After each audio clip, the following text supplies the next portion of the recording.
Good morning and welcome to Everyday Compliance, Best Practices in School Nutrition Success. My name is Mary. And I'm Christine. Together we are Child Nutrition Solutions. We are former operators and former lunch ladies who live to tell about it. We have operated programs and also worked in the state agencies. In all our years, we have decided that there really has to be a better way to operate these programs because they're such well-worth programs that we want the best for our students, but we know they can be challenging. And so our training today is about being audit ready, being having everyday compliance so that you can prepare for your best year. So some key objectives that we have today is really understanding what some of those operational challenges are. As you're in the thick of it, you really may be feeling it right now, but this really is about coming together and acknowledging those challenges so we can have better discussions about what are those things that we really need to focus on so that we don't overload our team. Year after year in our past experience and being in the operations of child nutrition programs and also being in the state agencies programs is that we see a lot of people leaving the child nutrition programs because they're really difficult at times to operate. And it's not like people don't try. And it's not like there's not resources out there.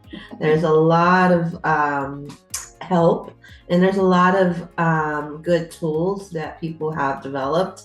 But when it comes to putting it all together, that's where I think we see challenges, and we acknowledge those challenges and try to get to the root of it so that we can be everyday compliant. That is what we believe in, is really being audit ready and everyday compliant. But in order to do that, you have to understand the administrative review for the National School Lunch Program so that you can ensure you are compliant.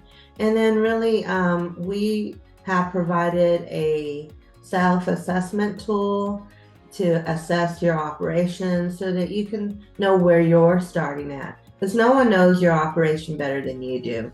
And so it's really important to kind of get to the root of what it is that maybe you're having challenges with and provide some resources where available.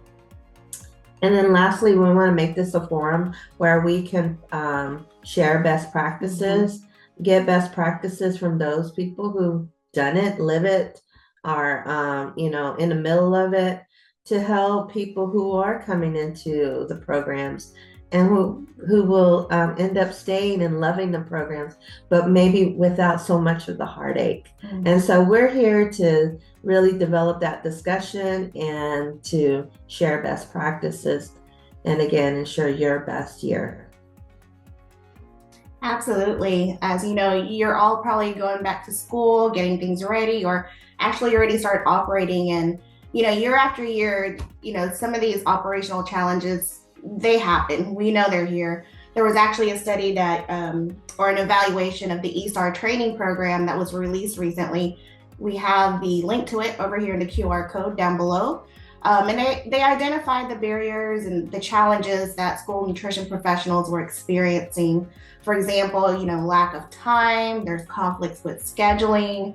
Sometimes you're just not even able to complete your job duties because you're probably wearing multiple hats. Or you have to wear another hat because someone called in or you weren't able to staff your team. The other thing is maybe you don't have access to a lot of the automated tools, the technology, so you're still working with manual processes, filling out tons of paperwork. And I'm sure even when you got your first deliveries, these first couple of weeks when school started, you have supply chain issues. You're planning a menu and then the food doesn't come in and you're thinking, oh my goodness, what do I substitute this with? And not to mention, we all have families and priorities and trying to balance those obligations are always difficult. And if you're new to this program, you may think, oh my goodness, I'm limited to my experience. I'm not really sure what I'm doing. Or even, we've been in school nutrition for a long time, and sometimes the information just keeps coming at you and it just seems like it's too much information. But I don't bring these up to kind of stress anyone out. I think it's a good thing to acknowledge that these things exist. And that way we can share best practices and talk with each other on how we can navigate through these things, because there are ways, and hopefully we can share that information with you later in this training. Absolutely. And, as former operators, we know all too well that, and I can tell you from experience from our first days, at least from my first day of being an operator, that always expect the unexpected. Yes. And always understand that the programs are, they're a federally funded program, so there's a lot more to operating a child nutrition program than just a normal food service operation. Yes. And people sometimes forget that. And so it's good to have these references to these studies, because you can have that talking script, the dialogue with your support team. Maybe you have a business administrator who is supporting you that you report to, your CFOs or business managers. And it's really important that they understand this. These are challenges that we're seeing across the industry. Yes. And that it's not just an indication of what kind of workload you're doing, because that's also important, and it helps bridge that gap of what we see sometimes between understanding what really these programs about and understanding the unique operational challenges that you might be experiencing in your own programs. So, one of the things that I learned really quickly in being as an operator, and then it just really kind of cemented that expectation, was when I worked with the state agency who monitored the programs. And what's really important to understand is that, again, federally funded programs, and so there comes with an obligation of understanding the rules, the regulations, knowing what you have to do and what you can do and what you can't do. So we believe that there is not one day that you just all of a sudden get ready. It's being compliant every day. Everyday compliance is about being audit ready, understanding the current regulations, being compliant with those regulations, planning your day so that you are compliant, planning your day, your week, your month, your quarter, your year. All of these are really primary to ensuring your operation is effective. And you're asking, well, what do you mean by planning your whole year? I'm like, well, you have a budget. You're going to work on your budget. That once a month, you're going to work with your business manager, your CFO. They're going to let you know how you're doing. You should be having those quarterly conversations, monthly conversations on the fiscal side of operating, but also the regulatory side of, do you know when your due dates are for certain things, and such as your verification, when you have to be able to submit or when you have to complete your on-site monitoring forms. All of those things are important to plan and have your team prepare for that. And I don't mean just you and your managers or your frontline staff. The team is really the team in the district, working with your administrators, maybe working with your principals, with school events, understanding, what are some of their priorities and working them into your operation. So there's a lot of planning that has to that's involved in everyday compliance. The other part of that is training to gain. When we say train to gain, what we're stating is, You have to understand that to be able to operate these programs, you cannot do it on your own. You have to have the support of a well-qualified professional team. Those specialists, the frontline workers, the ones who understand how to complete a production record, someone who understands the importance of standardized recipes, utilizing the right utensils, understanding good customer service, identifying a reimbursable meal. Absolutely. Mm-hmm. All of those things take training, and it's a requirement. So when anything is required, tracking matters. And just like you would document the number of meals you served on any given day through your POS reports, you're keeping that as your record retention, you're tracking that. It matters because you have to be able to show an administrative review how you did what you did. You can say, yeah, I gave 100 reimbursable meals, but you want to be able to show that those reimbursable meals, because that's part of your internal processes that you have developed and have stated to your state agency. This is what we do every day. This is how we do it. Yes. So some of you are probably going to have an administrative review this year or maybe the next year.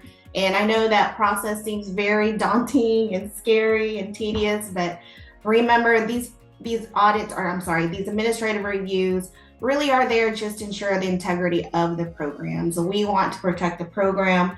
We want to make sure that we're able to promote the quality and improve it and make sure that, those in need have access to the program. And, Mary mentions being audit ready and having everyday compliance. And a big part of that is really understanding what are the expectations of the administrative review. And so we wanted to share, our experiences with it, that there are 3 parts to it.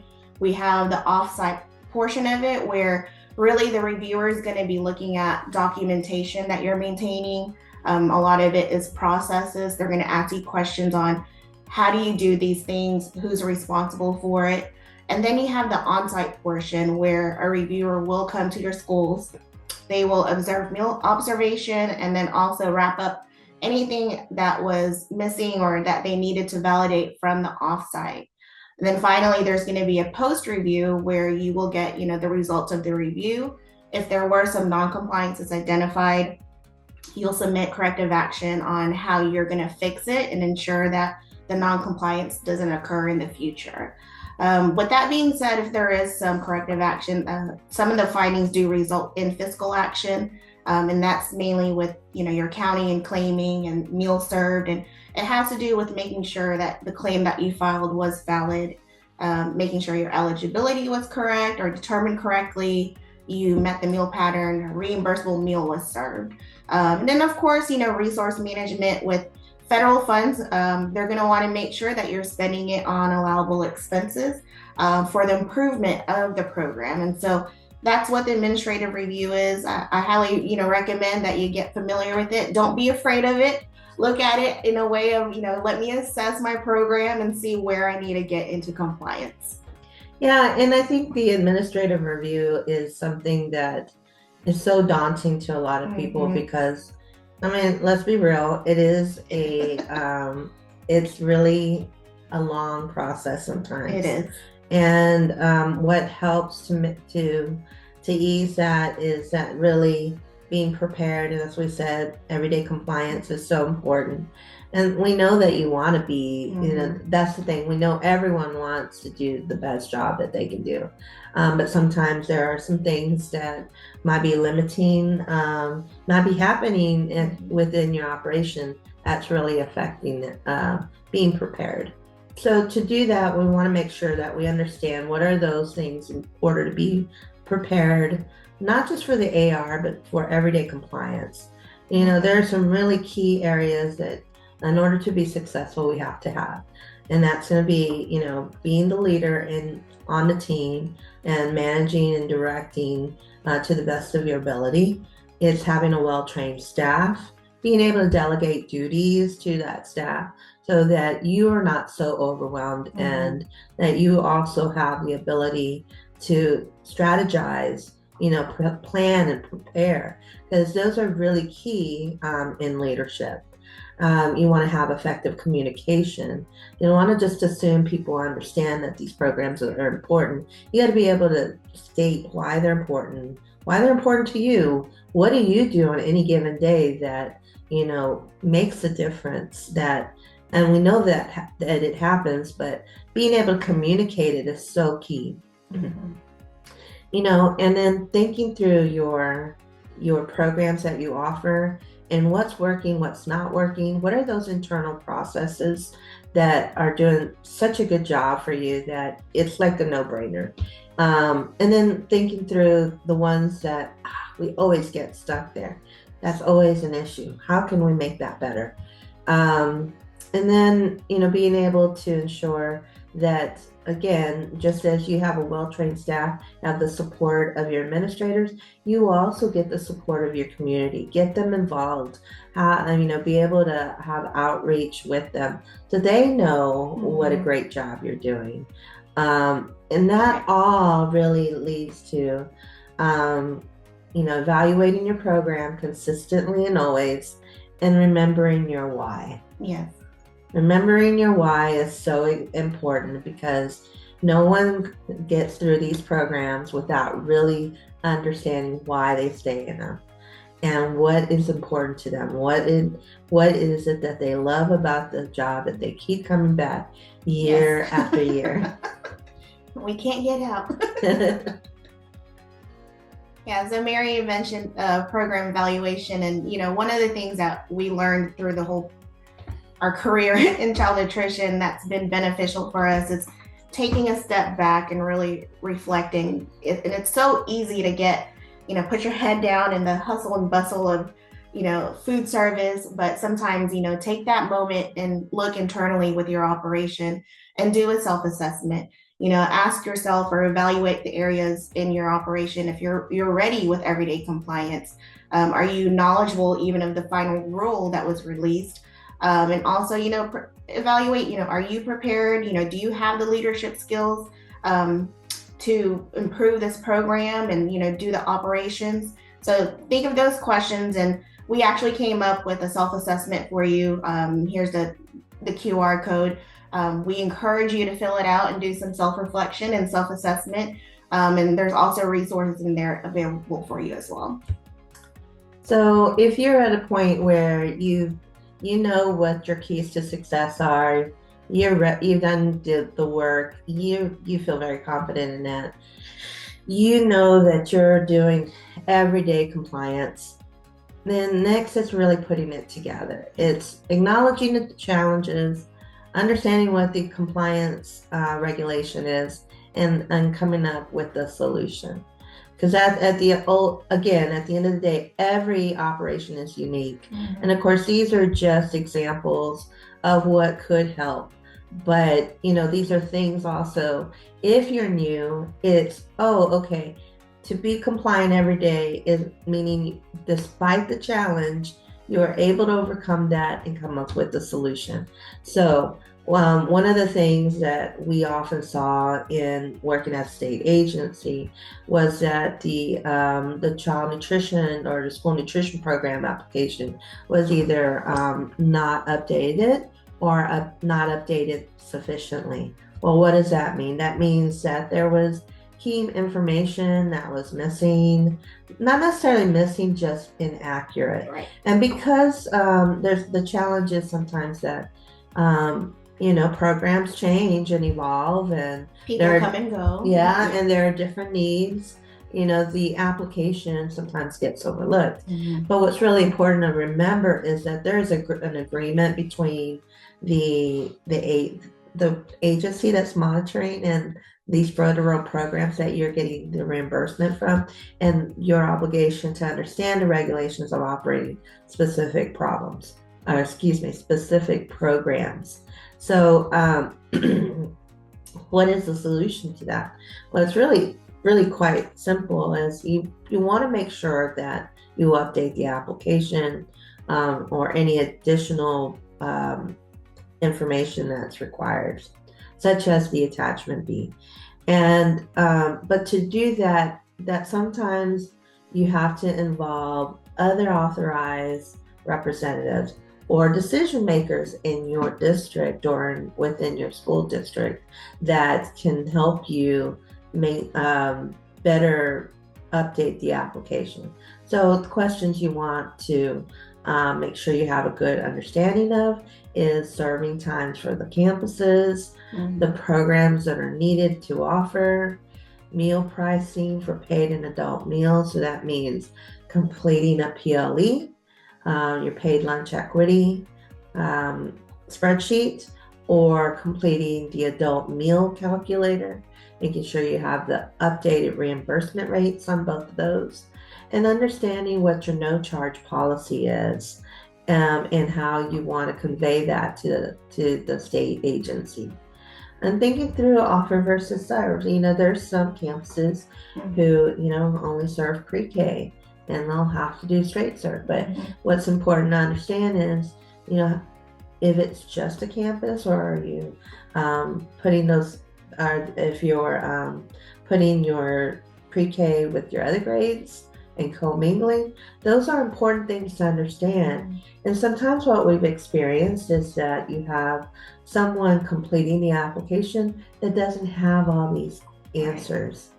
So it's important to make sure it is accurate and that you've conferred with all of those stakeholders, like your principals, like your administrators, anybody, your board, to make sure you have the correct information.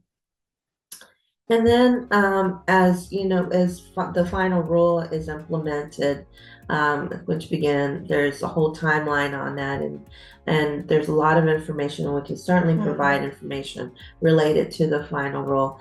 But as the final rule is implemented, one of the everyday compliance pieces is going to be thinking about how you are going to incorporate your Buy American limits into your operation. If you're not certain about the regulations or how to implement it, there's a multitude of good information on USDA's website that we can certainly point you in the right direction. But what's really important here is thinking through your operation. How is this going to affect my operation so that I can come up with a good solution? So you might think to yourself, and again, these are just suggestions, but think about, what are your current products? How are you going to be able to look at all of the products that you have? Well, one simple way is, because a lot of these are not going to be into effect till next, at least the Buy American provision limits are not going to be into effect until 25. So the first thing you want to do is maybe take a look every day at your menu. Think through your products. Go into your freezers, go into your storerooms, take a look at what you're actually getting, and see what you have, and make a list of those non-American items. What are your exceptions that you're currently using? Maybe you already have a list of your exceptions. Or maybe you're working with your cooperative, and your cooperative has a list of the exceptions and has already determined the percentage for you. All that is valid. It's just making sure that you have an understanding of what that looks like, and then making sure you communicate that. Is that within the 10%? Is that going to be within the 10%? Do we need to make changes to our solicitation contract language? Do I need to make changes to my procurement procedures to reflect those limits? So it's really important to think through, again, your internal processes. What do we do within my district that this is going to have an impact on? And then lastly is, if you're not the one who's receiving those items, then you want to make sure your staff is trained. Have an internal process on documenting those exceptions, and then making sure that they stay within 10%. And for those of you that are in Texas, this is only Texas related. There is a new food production record, if you're not aware.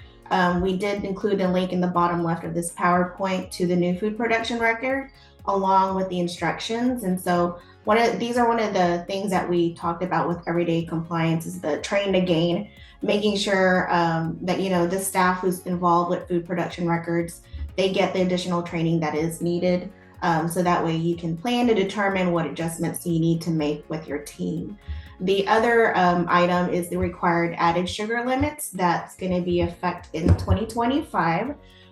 Something that you're going to want to look at now is review your current menu for breakfast cereals, yogurts, the flavored milk, and the grain-based desserts, and identify if you have those items on your menu that you're going to have to change in the event that your manufacturer or your distributor, is not going to be able to provide that product.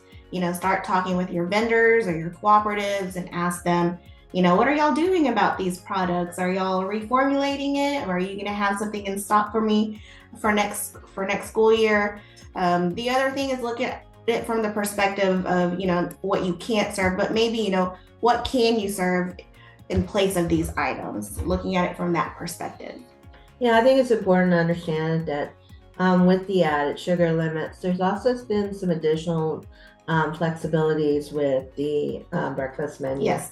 So, I think that's key because so many of these items are the added sugar are in the breakfast area. So it's really kind of thinking a little bit differently about what you can do. And so, we'll be glad to hear about any best practices or things that you're thinking of doing to share with others, because again, this is really our goal, is to advocate and to have a forum of that makes it easier for people to operate these programs.